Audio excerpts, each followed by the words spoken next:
ఈ వీడియోలో మనం రామానుజాచార్యుల జననం, వివాహం, ఆయన గురువులు ఎవరు, విశిష్ట అద్వైతాన్ని చాటి చెప్పడానికి పురుకొల్పిన సంఘటనలు, రామానుజాచార్యుల వారికి కంచి మరియు శ్రీరంగం క్షేత్రాలకు గల సంబంధం, తిరుపతి క్షేత్రంకి ఆయన చేసిన సేవలు, రామానుజుల వారి శరీరం ఇప్పటికీ ఉందా అనే విషయాలు తెలుసుకుందాం. మద్రాసుకు 30 మైళ్ళ దూరంలో ఉన్న శ్రీ పెరంబదూరులో శ్రీమాన్ ఆసూరి సర్వక్రతు కేశవ సోమయాజి దీక్షితార్ కాంతిమతి అను పుణ్యదంపతులు ఉండేవారు.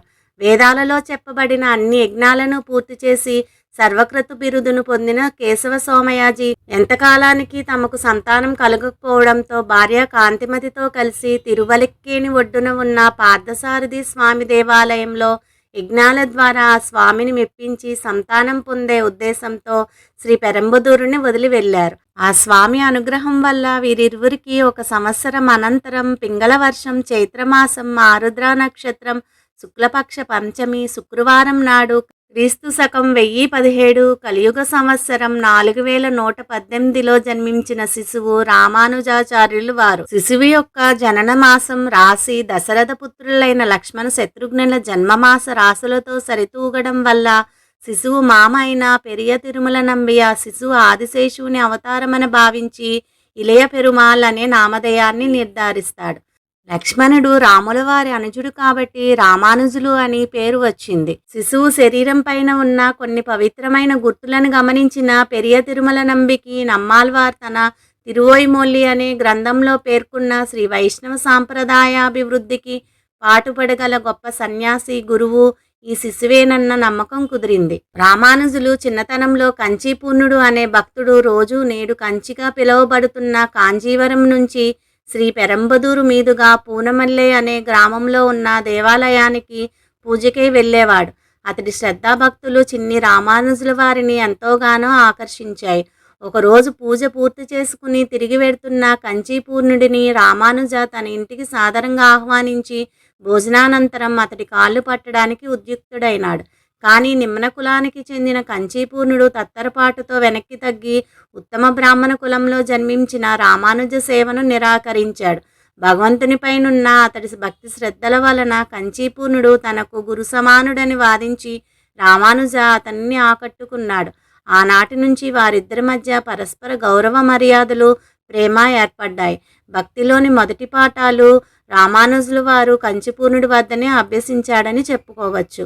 రామానుజుల వారికి 16వ ఏట తంజామ్మాల్తో వివాహం జరిగింది. వివాహానంతరం తండ్రి కేశవ సోమయాజి పరమపదించడంతో కుటుంబ సమేతంగా రామానుజుల వారు కాంచీ నగరానికి 10 కిలోమీటర్ల దూరంలో గల తిరుకుటికెల్లిలో ఉన్న పేరు పొందిన యాదవ ప్రకాశ్ ఆచార్యుని వద్ద విద్యాభ్యాసం చేయసాగారు.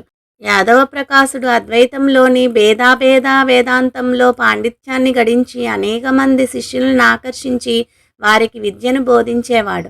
రామానుజుల వంటి అసామాన్య ప్రతిభగల శిష్యుడు దొరికినందుకు పరమానందభరితుడైన యాదవ ప్రకాశుడు అనతి కాలంలోనే రామానుజ భక్తిపరమైన ఆలోచన విధానాన్ని గమనించాడు. యాదవ ప్రకాశుని ఉపనిషద్ వ్యాఖ్యలు అనాసక్తికములుగా ఉండడం రామానుజ వారిని బాధించింది. తత్కారణంగా అతడు తన గురువుతో తరచుగా వాగ్వాదానికి దిగేవారు. ఒకనాడు చాందోగ్యోపనిషత్తుపై ఆదిశంకరుని వ్యాఖ్యానంలో కప్యాసం పుండరీకమేవ మక్షిణి అనే వాక్యాన్ని ఆదిశంకరుడు ఎర్రనైన కోతి పిరుదులను పోలిన కమలాల వంటి కన్నుల కలవాడు అని అనువదించినట్లుగా యాదవ ప్రకాశుడు తన శిష్యులకు చెప్పాడు. అది విన్న రామానుజ కన్నులలో దారగా నీరు కారసాగింది.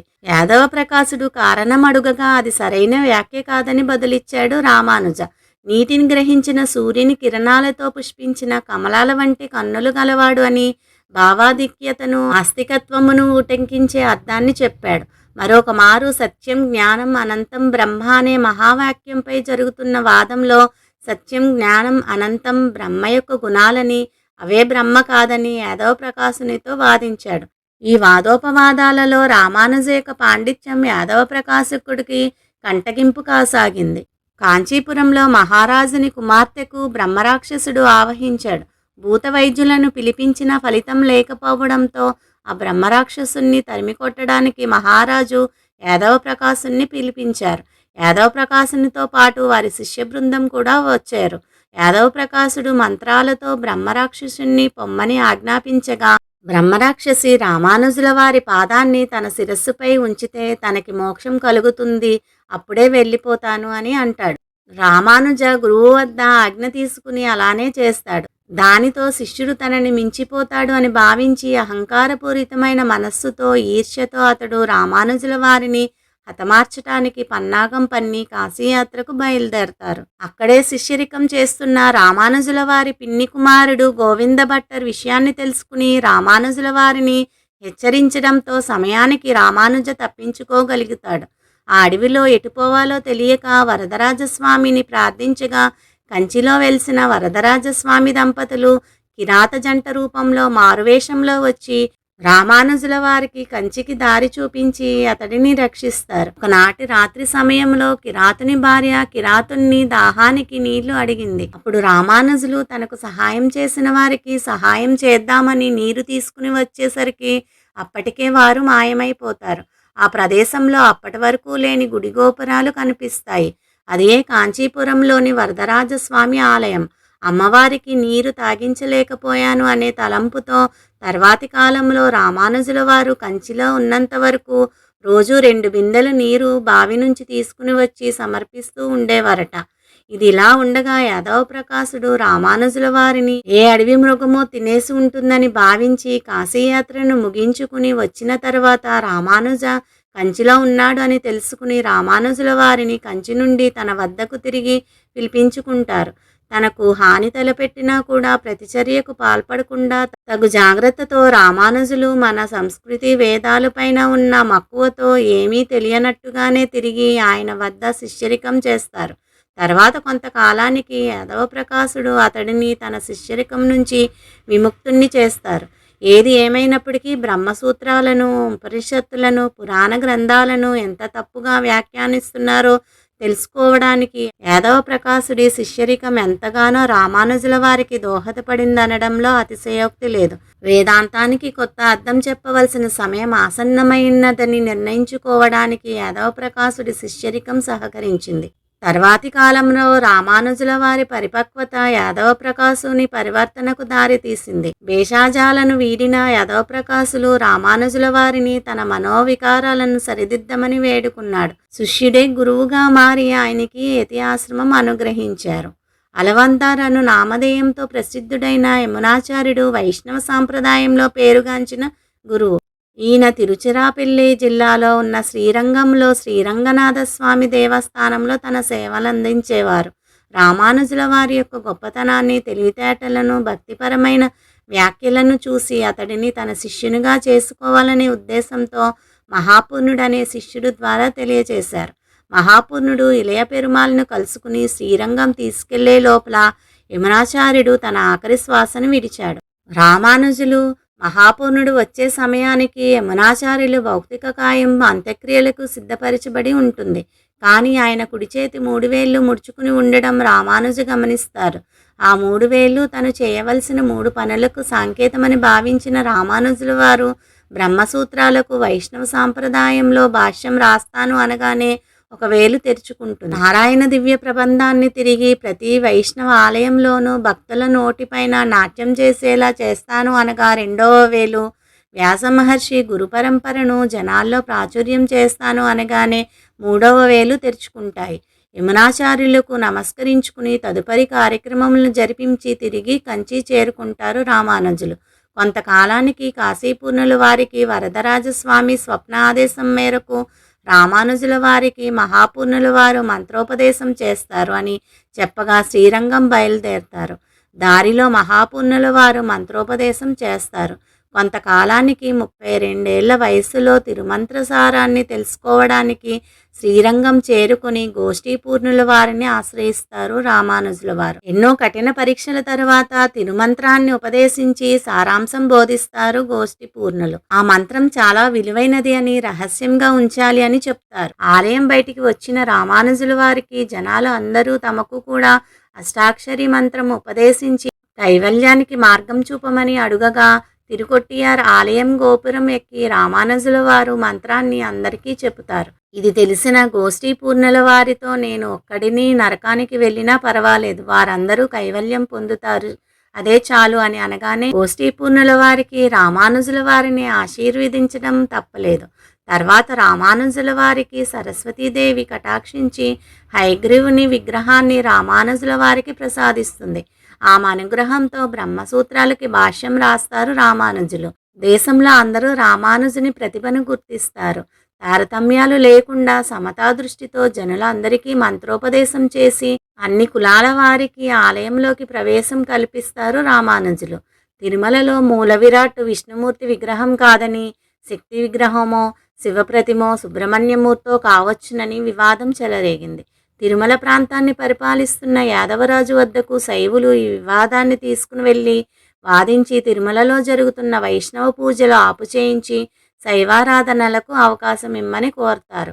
పలువురు వైష్ణవుల ద్వారా ఈ విషయాన్ని తెలుసుకున్న రామానుజులు యాదవరాజు కొలువుకు వెళ్ళి వాదించారు.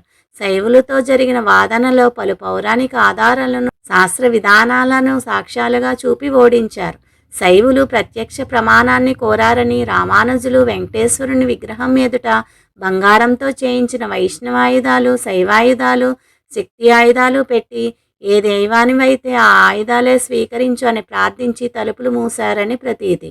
రాత్రి అత్యంత కట్టుదిట్టాల నడుమ గడువగా తెల్లవారి తలుపులు తెరిస్తే మూర్తికి శంఖచక్రాలు ఆయుధాలుగా కనిపించాయంటారు. మొత్తానికి తిరుమలలో మూల విరాట్ శ్రీనివాసుడేనని వాదన ద్వారా నిర్ధారించడంతో తిరుమలపై వైష్ణవారాధనలకు యాదవరాజు అంగీకరించారు. అనంతర కాలంలో తిరుమలలో కైంకర్యాలు సక్రమంగా జరిగేలా చూసేందుకు రామానుజులు ఏకాంగీ వ్యవస్థను ఏర్పరిచారు. తర్వాతి కాలంలో ఏకాంగీ వ్యవస్థ జియర్ల వ్యవస్థగా పరిణమించి స్థిరపడడంలో రామానుజుల పాత్ర కీలకం. తిరుపతిలో గోవిందరాజుల ఆలయాన్ని నిర్మింపచేసింది రామానుజులే. ఆ ఆలయం చుట్టూ ఆలయ పూజారులకు అగ్రహారం ఇచ్చి వీధుల నిర్మాణం చేపట్టి యాదవరాజు తన గురువైన రామానుజుని పేరిట రామానుజపురంగా రూపకల్పన చేశారు. అదే నేటి తిరుపతి నగరానికి పునాది అయింది. శ్రీకూర్మంలోనూ ఆలయాన్ని కూడా ఈ విధంగానే ఉద్ధరించారు రామానుజుల వారు. ఈ విధంగా అనేక సంవత్సరాలు రామానుజుని జీవితం ఎక్కువగా ప్రయాణాలు మరియు బోధనలతో నిండిపోయింది. సాక్షాత్తు శ్రీ మహావిష్ణువు రామానుజుల వద్దకు బ్రాహ్మణ రూపంలో వచ్చి నామం పెట్టించుకుని శంకుచక్రాలను వేయించుకున్నారు. తర్వాత మహావిష్ణువు రామానుజుల కలలో కనిపించి తానే బ్రాహ్మణ రూపంలో వచ్చానని చెప్పి అడైవారని రామానుజులని పిలిచారట. అప్పుడు రామానుజుల వారు ఈ జన్మ చాలు, నేను మీ దగ్గరకు వచ్చేస్తాను అని అంటారు.